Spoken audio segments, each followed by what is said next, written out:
Welcome to San Diego Comic-Con. We are here with the creator and one of the stars of the new show, Hamster and Gretel. How are you guys doing today? Excellent, excellent.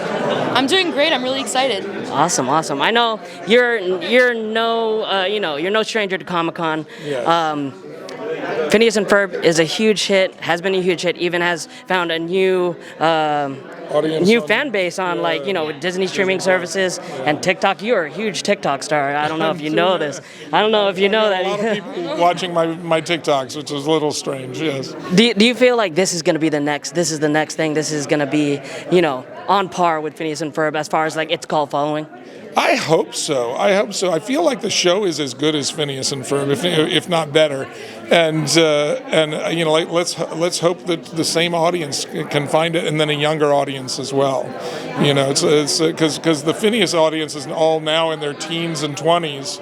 And I would love to have those people tune in as well as the core Disney audience. That's awesome. That's awesome. Now you get to work with him, and you've seen him do a lot of his previous work. How is it working with him and doing the voice for this character, but still trying to make him proud in that way?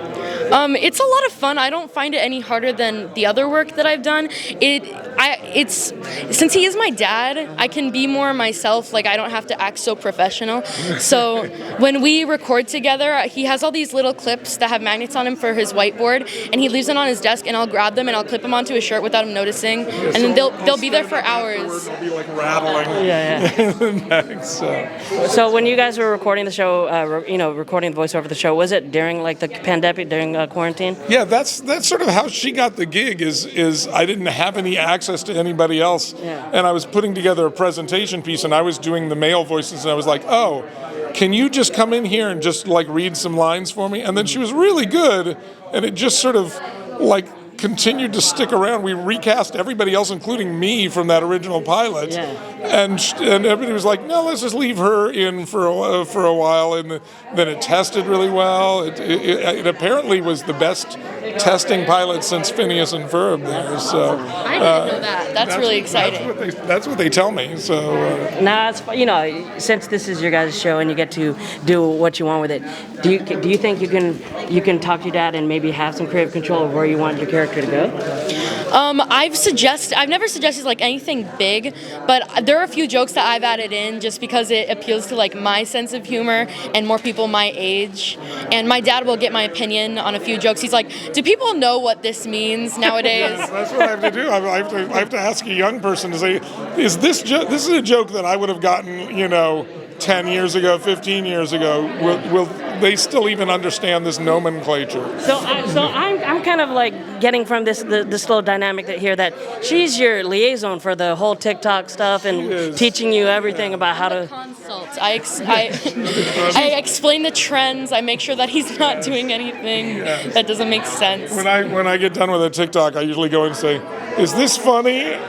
And then she's like, "Yeah, that's funny," and then I'll know to put it in. So, star and quality assurance for your dad's, his content.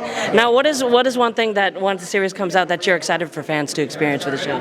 I'm excited for all the fun villains that we've created, because my favorite is this giant otter, and he's destroying the city. But Hamster and Gretel, they don't want to beat him up because he's so cute. And then there's this song called "Too Cute to Clobber," and that was so much fun to record because it's talking about how he's I don't want to hurt him. He's so cute. He's so fluffy. Yeah. That's awesome.